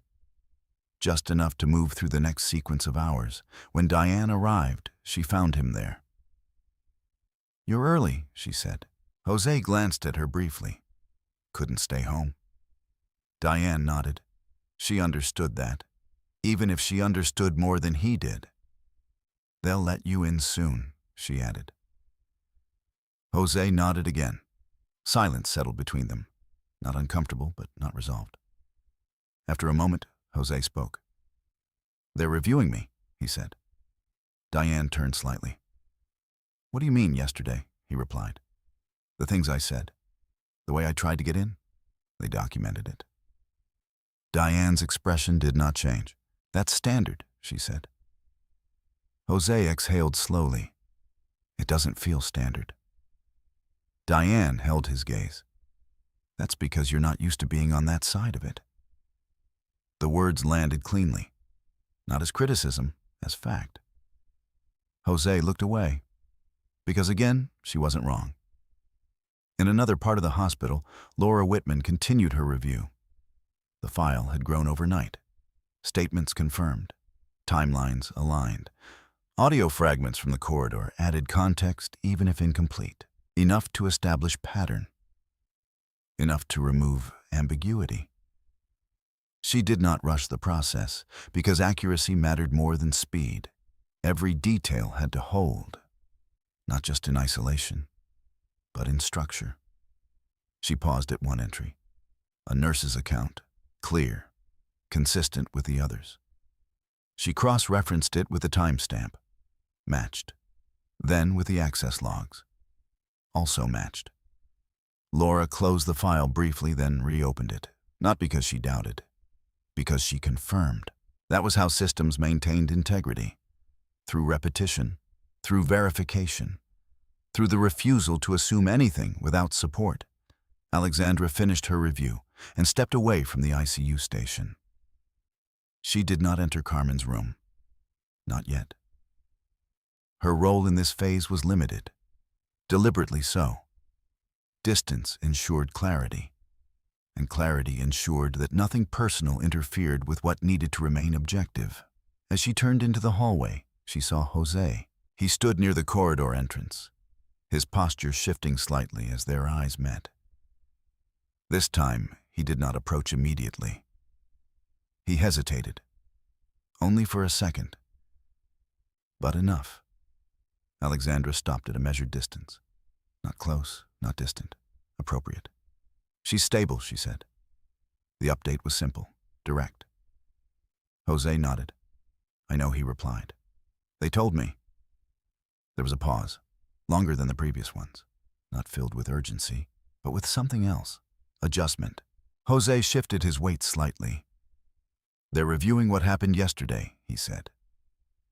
Alexandra did not react. She had expected that. "Yes," she said. Jose looked at her, searching for something in her expression. Understanding. Reaction. Anything. He found none. "I didn't know," he said. The words came out quieter than before, less defensive, more uncertain. Alexandra held his gaze. "I understand," she replied. The statement was not forgiving, not dismissive. It was simply accurate. Jose frowned slightly. "That's it?" he asked. Alexandra did not answer immediately. "Then, what else would you like me to say?" The question was not confrontational. It was precise. Jose opened his mouth to respond, then stopped, because he did not have an answer. Not one that fit, not one that held. He began. Then paused again, because the sentence did not complete itself, because what he wanted to return the situation to something familiar was no longer possible. Alexandra waited, not for explanation, but for clarity. When it did not come, she spoke. "The review will proceed," she said. "It's separate from your mother's care." Jose nodded slowly. "I figured." Another pause. Then, "There are other things," he said. Alexandra's expression remained unchanged. "What kind of things?" Jose hesitated. For the first time, the uncertainty was visible, not just in his posture, in his words. "My accounts," he said. They flagged something. Alexandra did not react, not outwardly, but she registered it, as she registered everything. "What did they flag?" she asked. Jose shook his head slightly. "I don't know yet. Just unusual activity." Alexandra held his gaze for a moment longer, then nodded once. That should be addressed. The response was neutral, procedural. Jose looked at her, something shifting again. "You're not surprised," he said. It wasn't an accusation. It was observation. Alexandra did not answer immediately. "Then I review details," she said. The statement was simple, but it carried weight. Jose understood that. Not fully, but enough. Because suddenly, the separation he had maintained between what he said, what he did, what he assumed no one noticed, did not feel intact. It felt observed, documented, structured, and that realization did not come with volume. It came quietly, but it settled deeply. Diane approached, then her presence rebalancing the moment. "They're ready for visitors," she said. Jose nodded, relieved perhaps to shift focus, to move away from the conversation that had begun to narrow around him. He looked at Alexandra once more, as if expecting something. A closing remark, a signal. There was none. Alexandra stepped back slightly, returning the space, returning the structure. "Go see her," she said. Jose did, and as he walked past her, the distance between what he had believed and what he now faced continued to expand. Not dramatically, not all at once, but steadily. With the same quiet certainty that had defined everything Alexandra Reed had done. And this time, there was no version of events that could reduce it.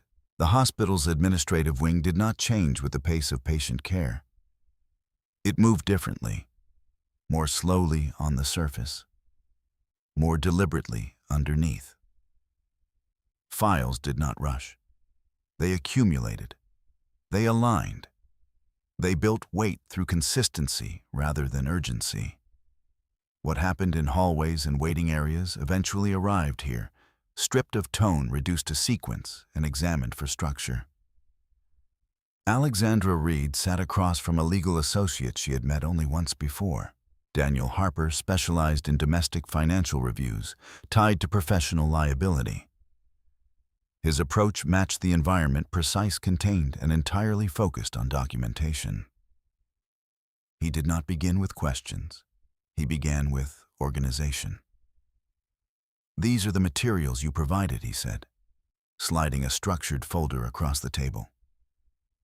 "I've categorized them into communication, financial records, and timeline correlations." Alexandra glanced down briefly. Everything was where it should be. Emails printed with headers intact. Message threads preserved without gaps. Transaction summaries aligned with calendar entries. No exaggeration, no omission. "Is anything missing?" Daniel asked. "No." "Then we proceed."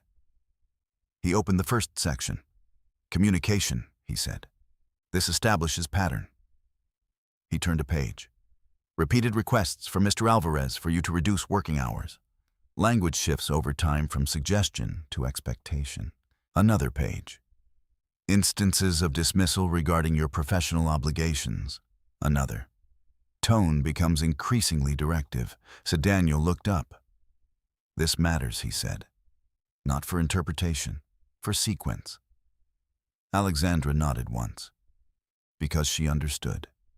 This was not about proving emotion. It was about establishing consistency. "And you never responded in kind," Daniel added. "I responded minimally," Alexandra said. "Documented," he replied. He closed the section and moved to the next. Financial records. The folder here was thicker, not chaotic, structured. Because Alexandra had made it so. "Joint accounts show regular withdrawals," Daniel said. "Within expected range initially." He flipped forward. "Then variance increases." Another page. "Secondary account appears." He paused briefly. "This account is not listed in shared disclosures." Alexandra remained still. "Correct," Daniel continued. "Transactions from this account correspond with periods where joint funds decrease unexpectedly." He placed a separate sheet on top. A correlation chart. Dates aligned. Amounts matched. Patterns emerged. Not dramatic, but clear. "Do you have direct access to this account?" he asked. "No. Knowledge of its existence prior to documentation." "Yes." "Did you confront him, Nora?" Daniel nodded once. "Then this remains uncontested data." Because it had not been argued. It had not been reframed. It existed as it was. He moved to the final section. Timeline. This one connected everything. Communication, financial movement, behavioral shifts. "Key point," Daniel said. "Yesterday's incident." He turned the page. Public behavior in a controlled medical environment. Alexandra's expression did not change. Multiple witness statements, Daniel continued. Consistent language patterns with prior communication. He looked up. This extends the pattern into a professional setting. Not separate, connected. Alexandra inclined her head slightly. Yes. Daniel closed the file. From a legal standpoint, this is not complex, he said. It is structured because nothing in it relied on interpretation. Everything relied on record. We will proceed with formal separation documentation, he added. Asset protection, liability clarification, and financial disentanglement. Alexandra did not respond immediately. Then timeline initial filing within 48 hours, Daniel said. Full process depended on response. Alexandra nodded. That was sufficient. Elsewhere in the hospital, Laura Whitman reviewed the compliance report. It had reached the stage where summary could be written. Not conclusions, not yet, but structure. She dictated quietly. Subject engaged in repeated verbal escalation within restricted medical zones. Attempts to override staff directives were documented at multiple points. She paused, then continued. Behavior did not result in direct clinical interference. However, it introduced disruption to controlled communication pathways. She stopped again. Because wording mattered, not for effect, for accuracy. She reviewed the lines once more. No exaggeration, no omission. Then saved the file. It would move forward, as all structured things did. In the ICU, Carmen Alvarez opened her eyes. Not fully, not for long, but enough. The light above her blurred, then sharpened slightly. Shapes formed at the edge of perception. Sound returned in fragments. A voice, low, measured, familiar, Mom Jose. She turned her head slightly, the movement slow, constrained by everything that still surrounded her. Machines, lines, structure. Jose leaned forward, his expression caught between relief and uncertainty. She made it, he said, more to himself than to her. Carmen's gaze shifted, not to him, past him, to the doorway, where Alexandra stood. Not inside the room, not approaching, observing, from a distance that maintained clarity. Carmen's eyes held there for a moment. Recognition moved through them, not of role, of reality. Then they closed again. The effort required had been enough. Jose followed her gaze. He turned, saw Alexandra. For a second, nothing happened. Then, "She saw you," he said. Alexandra did not respond, because it did not require response. Jose stepped out into the hallway, leaving the ICU room behind him. "She looked at you," he repeated. Alexandra met his gaze. "Yes." Jose hesitated, as if the moment required something more. Gratitude, acknowledgment, something that aligned with what he now understood. But Alexandra did not shift the structure. She did not step into that space, because that space was not where the truth had been built. "It doesn't change anything," she said. The words were quiet, not cold, not dismissive, just precise. Jose frowned slightly. "What do you mean?" Alexandra held his gaze. "The outcome is the outcome," she said. "The rest remains."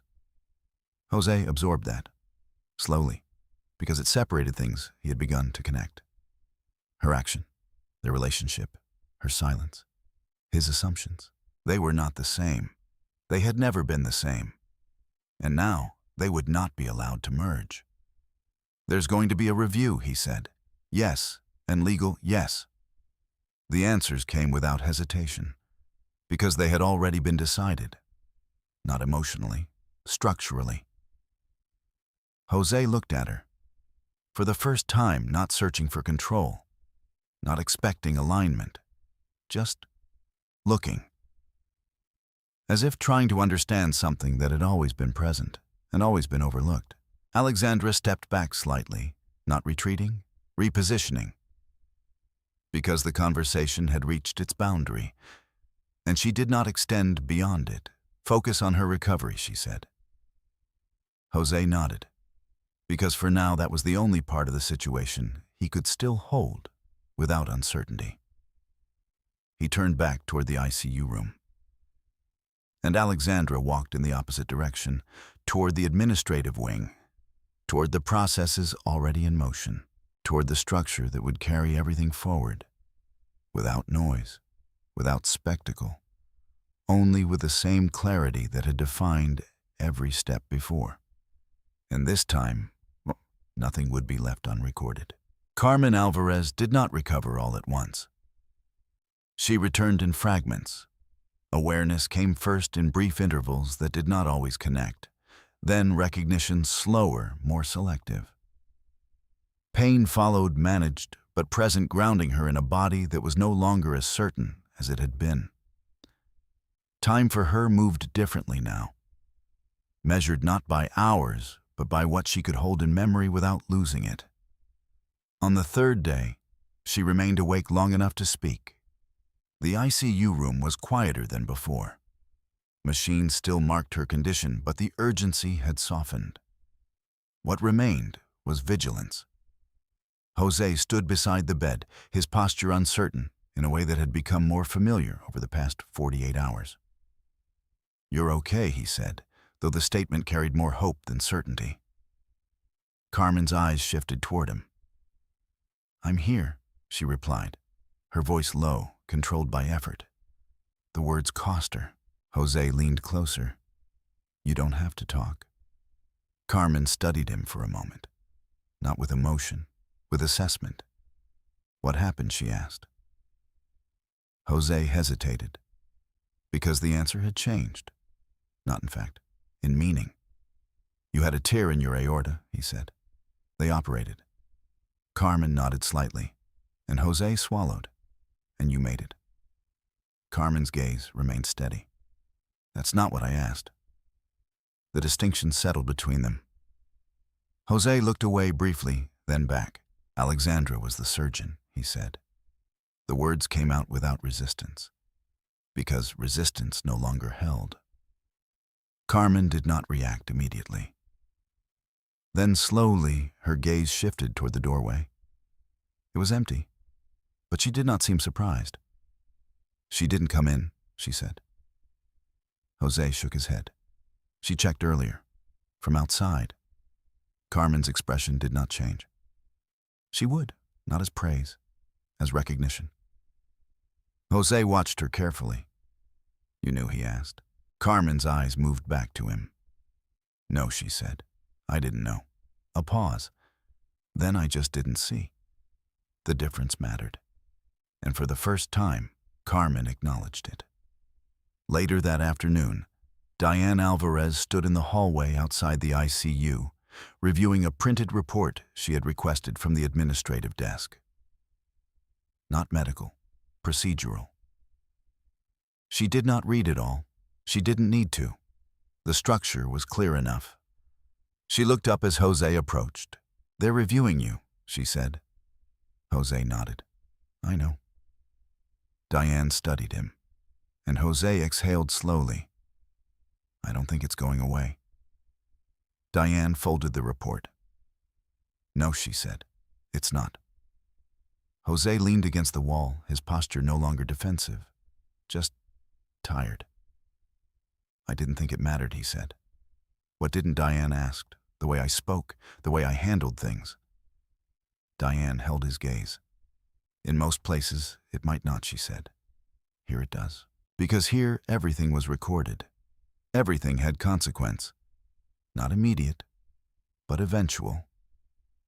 Jose nodded slightly. "I see that now." Diane did not respond, because seeing was not the same as understanding. And understanding was not the same as change. In the administrative wing, Laura Whitman finalized the compliance summary. It was not long. It did not need to be. Clarity did not require length. Subjects' actions constituted a breach of hospital conduct protocols within restricted areas. Behavior included repeated verbal escalation and non-compliance with staff directives. She paused, then added, "No direct impact on clinical outcome observed. However, conduct introduced measurable disruption to operational flow." She reviewed the statement once more. No exaggeration, no mitigation. Then saved the document. It would move forward, as part of a system that did not forget. Alexandra Reed reviewed the legal draft in silence. Daniel Harper had completed the initial filing. It was structured the same way everything else had been. Clear, sequential, supported. Assets are separated based on documented contribution, Daniel said. Liabilities assigned accordingly. Alexandra scanned the page. Every figure aligned, every statement referenced. "Response timeline?" she asked. "Once served, he has a fixed window," Daniel replied. "Delays are limited." Alexandra nodded. "Proceed." There was no hesitation, because nothing in the document required reconsideration. It reflected what already existed, in record, in pattern, in structure. Back in the ICU, Carmen asked for Alexandra. Not immediately, not urgently, but clearly. Nina Brooks noted the request and relayed it. Alexandra did not go right away. She finished what she was doing, completed the sequence in front of her, then walked toward the ICU. Not quickly, not slowly, with the same measured pace. When she entered the room, Carmen was awake. Fully this time, her gaze steady, her posture supported by the systems around her, but her presence no longer fragmented. Alexandra stopped at the foot of the bed, not approaching further, maintaining the same distance she had before. "You asked for me," Alexandra said. Carmen studied her, longer than necessary, long enough to register not just her presence, but her position. "You operated," Carmen said. "Yes." The answer was simple, without weight. Carmen nodded slightly. "You didn't have to." Alexandra did not respond immediately. Then, "Yes, I did." The same answer she had given Jose, because the reasoning had not changed. Carmen's gaze remained fixed. "Not for me," she said. Alexandra held her gaze. "For the patient," she replied. The distinction settled, not gently, but clearly. Carmen exhaled slowly. It cost her. But she did not look away. "I was wrong about you," she said. The words were not dramatic. They were not softened. They were stated as fact. Alexandra did not respond, because the statement did not require acceptance or rejection. It existed. Carmen continued. "I thought silence meant distance." A pause. I didn't understand what it was. Alexandra remained still. "Then you understood what you chose to," she said. Not harsh, not forgiving, accurate. Carmen closed her eyes briefly. Not in dismissal, in acknowledgment. When she opened them again, her gaze was clearer. "What happens now?" she asked. Alexandra did not hesitate. "The same processes that were already in motion," she said. Carmen absorbed that. Slowly. "Jose," she asked. Alexandra's expression did not change. "He will be part of that," she said. Nothing more. Because nothing more was required, Carmen nodded once. Not in agreement, in recognition, that what had been set in motion would continue, regardless of personal understanding, regardless of regret. Alexandra stepped back slightly. The conversation had reached its boundary, and she did not extend beyond it. Carmen watched her, not with expectation, not with judgment, just watching. As Alexandra turned and walked out of the room, without pause, without looking back. And in that movement, something settled. Not resolution, not closure, but truth, clear, structured, and no longer avoidable. By the fourth day, the hospital had returned to its usual rhythm. Not because anything had resolved, because systems do not wait for resolution. They continue, Charts updated. Rounds proceeded. Admissions replaced discharges. The same corridors carried different stories, none of them pausing long enough to absorb another. But within that continuity, certain processes moved forward with quiet precision. They did not need attention. They required completion. Alexandra Reed stood in conference room 3 again this time, with a different set of documents in front of her. Final drafts, not summaries, not preliminary reviews. Documents prepared for execution. Daniel Harper sat across from her, his tone unchanged from their previous meeting. "Service will be completed today," he said. "Delivery is scheduled through registered channels. Confirmation will be logged." Alexandra glanced at the top page. Petition for dissolution, clear, direct. No additional language. "Financial separation is already structured," Daniel continued. "No shared liabilities beyond those documented. The secondary account will be addressed during a review." Alexandra nodded once. "Timeline after service response window begins immediately," Daniel replied. "If contested proceedings extend, if not, resolution remains contained." Contained. The word fit. Everything about this process had been contained. Not hidden, structured. Alexandra closed the folder. "Proceed." There was no hesitation, because nothing within it required reconsideration. Daniel gathered the documents, aligning them with the same precision Alexandra applied to everything else. "This will move forward regardless of response," he said. Alexandra did not respond. She understood. The process did not depend on agreement, only on structure. Elsewhere in the hospital, Laura Whitman finalized the compliance action notice. It was not punitive, not in tone, but in effect it carried consequence.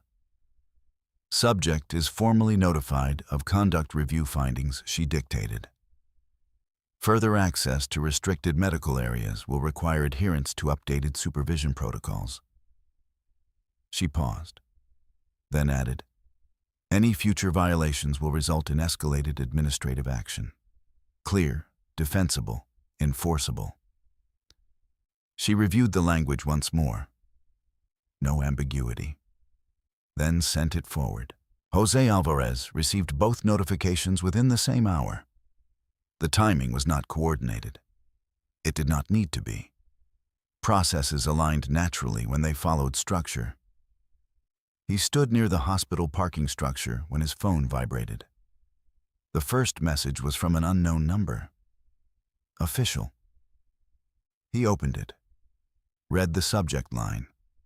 "Petition for dissolution of marriage." The words did not register immediately, not in meaning, only in form. He read further. Names, dates, details he recognized, then details he did not. Financial breakdowns, account references, the secondary account. He stopped reading, not because he was finished, because the sequence had shifted. He opened the second message. Hospital compliance notice, shorter, more direct. Summary of behavior, findings, conditions. Jose exhaled slowly, not sharply, not with anger, just release. Because both documents carried the same underlying structure. They did not accuse, they did not argue. They presented, and what they presented could not be reframed. He leaned against the concrete wall, the cool surface grounding him in a way the moment itself did not. For the first time, there was no immediate response, no argument forming, no narrative to adjust. Only the recognition that everything he had assumed to be flexible was not. Inside the ICU, Carmen Alvarez had been moved to a step-down unit. Progress measured, controlled. She sat slightly upright now, supported but more aware her presence no longer fragmented. Diane sat beside her, reviewing a chart she only partially understood. "They say you're improving," Diane said. Carmen nodded. "I am." Her voice remained low, but steadier. Diane glanced at her. "You've been quiet." Carmen looked ahead. I've been thinking. Diane did not press. She didn't need to. Carmen continued. I thought I understood people, she said. I thought I knew what to look for. A pause. I didn't. Diane followed her gaze. You saw what you expected to see, she said. Carmen nodded once.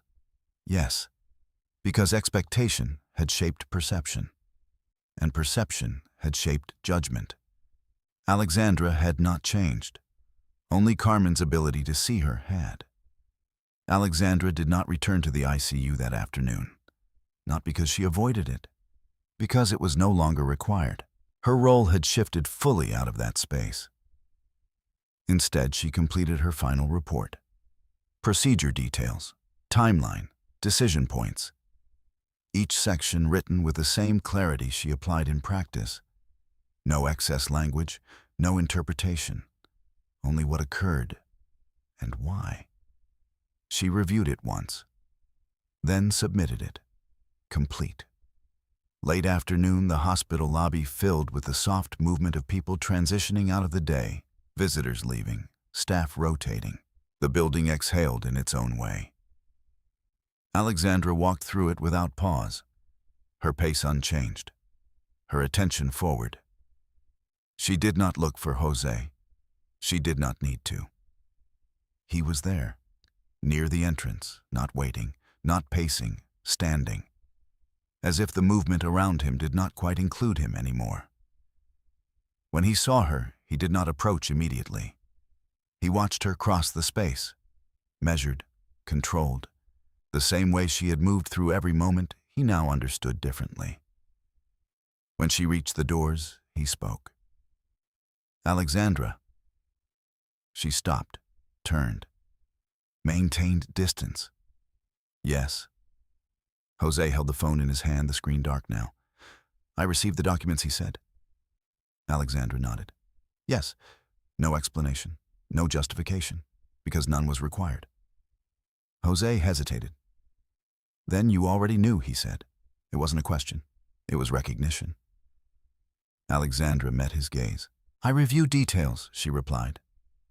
The same answer, because it remained accurate. Jose exhaled. There's no room to change this, he said. Alexandra did not answer immediately. Then it's already structured, she said. The words settled. Final. Not harsh, not emotional, just complete. Jose nodded slowly, because he understood.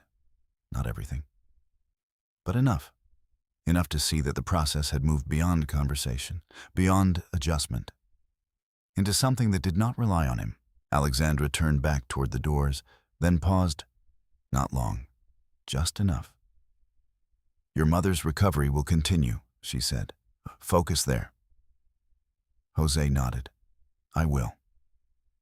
This time the answer carried no resistance, because it was the only part of the situation that still remained open. Alexandra stepped outside. The city air met her without change, the same as it had always been, the same as it would remain. Behind her, the hospital continued. Processes moving, records holding, outcomes settling into place. And for the first time, nothing within that structure depended on silence being misunderstood. Everything had been seen, everything had been recorded, and everything would proceed, exactly as it was. Chicago did not mark endings, it absorbed them. Traffic continued, lights changed, buildings held their shape against the sky as if nothing within them had shifted. Whatever concluded inside offices, hospital rooms, or private conversations rarely left visible traces. But structure remained, and structure carried consequence forward. Carmen Alvarez left the hospital 11 days after her surgery, not fully recovered, but stable enough to transition. Discharge was not a release. It was a continuation in a different setting. Instructions were detailed, follow-up appointments scheduled, medications structured into precise intervals. Recovery would depend not on a single moment, but on adherence. Diane handled most of the coordination. She asked the questions, clarified timelines, confirmed details. Jose stood nearby, present, but not leading. When the final paperwork was signed, Carmen looked toward the doorway, not expecting Alexandra, just aware of the absence. "She won't come," Carmen said quietly. Diane glanced at her. "No," she replied, "she won't." Carmen nodded once, because she understood. Some distances were not created by conflict. They were defined by clarity. The compliance review concluded without escalation. Not because the behavior had been minimized, because it had been contained within documented boundaries. Jose received formal notice, conditions, expectations, limitations on access moving forward. He read it carefully, this time without dismissal, because he had learned that structure did not bend to reaction. It held. The legal process moved with the same quiet precision. Service completed, response window opened. Jose reviewed the documents more than once, not searching for error, understanding alignment. Everything matched. Dates, records, accounts. There was no space to argue interpretation, because interpretation had not been used. Only documentation. He met with his own counsel, sat across from a man who spoke in the same language Alexandra had chosen. Structure, sequence, outcome. "You can contest," the attorney said, "but the record is consistent." Jose nodded. He already knew. "Or you can proceed without dispute," the attorney continued.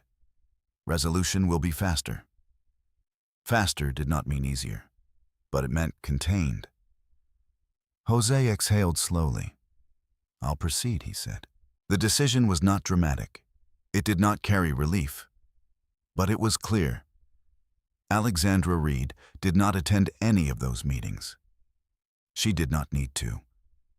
Her presence existed in the documents, in the records, in the structure that had already been established. Instead, she returned to her work. The hospital did not pause for personal transitions, neither did she. Her schedule filled as it always had. Cases assigned, procedures performed, reports completed. Her name continued to move through the system in the same quiet way, recognized, relied upon, not announced. One afternoon, weeks later, Alexandra stood at the same scrubbed sink she had used countless times before. Water ran steadily over her hands. The motion unchanged, the process identical. Across from her, a resident observed carefully mirroring each movement with less certainty. "You don't rush this part," Alexandra said. The resident nodded. "Yes, doctor. Precision starts before the procedure," she added, "not during." The resident adjusted slightly, correcting, learning. Alexandra turned off the water, dried her hands, moved forward. Because forward was the only direction that maintained clarity. Carmen's recovery progressed slowly. There were setbacks, moments of fatigue, pain that returned without warning. But she followed the structure given to her. Not perfectly, but consistently, Diane remained involved, present in a way that did not impose. Jose visited regularly, not with the same certainty he once carried, but with intention, measured. He spoke less, listened more, not as transformation, as adjustment. Carmen noticed, but did not comment, because some changes did not require acknowledgment, only continuation. The finalization of the legal process came without ceremony. Documents signed, filed, confirmed. No confrontation, no closing argument, only completion. Jose read the final notice once, then set it aside. There was nothing left to respond to. Everything had already been addressed. Weeks later, their paths crossed one last time. Not planned, not arranged. In the hospital lobby. Alexandra moved through the space as she always did, focused, uninterrupted. Jose stood near the seating area, reviewing something on his phone. He looked up, saw her. For a moment, neither moved. Then Jose stepped forward, not quickly, not hesitantly, just forward. Alexandra. She stopped, turned, maintained distance. Yes. There was no tension in her posture, no expectation, just presence. Jose held her gaze, not searching this time, not questioning. I signed everything he said. Alexandra nodded once. I know. Because of course she did. Structure confirmed completion. Jose exhaled slowly. I wanted to say... He began, then paused. Because the words did not come easily, not in the way they once had. Thank you, he said finally. The phrase was simple, but it carried weight. Not for the surgery alone, for everything he now understood differently. Alexandra held his gaze. For a moment. Then you're welcome. The response matched the structure. Acknowledgment, nothing more. Jose nodded, because that was all there was. No reconciliation, no return, only recognition. Alexandra turned, continued toward the exit, her steps unchanged, her pace consistent, the same as it had always been. Jose watched her go, not with regret alone, not with clarity fully formed, but with understanding, incomplete, yet real. Outside, the city moved as it always did, unaware, unchanged. Alexandra stepped into it without hesitation, the air cool, the light steady, nothing marking the transition except the absence of what had been. She did not look back, because there was nothing behind her that required reconsideration. Everything had been addressed, structured, completed. She moved forward, not towards something new, toward what had always been hers, clarity, precision, and the quiet certainty that did not need to be seen to hold its place. There are moments in life that do not arrive with noise, no raised voices, no dramatic turning point that announces itself clearly, just a shift, quiet, exact, unavoidable. What happened in that hospital was not about a single act of saving a life. It was about what had been present long before that moment. The difference between what is seen and what is assumed, the cost of speaking without understanding, the weight of silence that is mistaken for absence. Alexandra did not change in that moment. She revealed consistency. She remained who she had always been, precise, observant, and unwilling to distort truth for comfort. And when everything was finally placed under the same light, records, actions, words, there was no need for confrontation, no need for revenge. Only structure, only outcome. Jose did not lose everything at once. He saw it piece by piece. Not through punishment, but through clarity. And sometimes that is the only form of justice that lasts. If you've stayed with this story until the end, you already understand something important. Not every strength is loud. Not every boundary is spoken. And not every truth needs to be defended to remain true. If this story stayed with you, take a moment to share where you're watching from and what time it is where you are. Stories like this travel quietly across places and lives, connecting people who understand more than they say. And if you want to continue exploring stories about dignity, truth, and quiet strength, you can stay connected here. No pressure, just presence.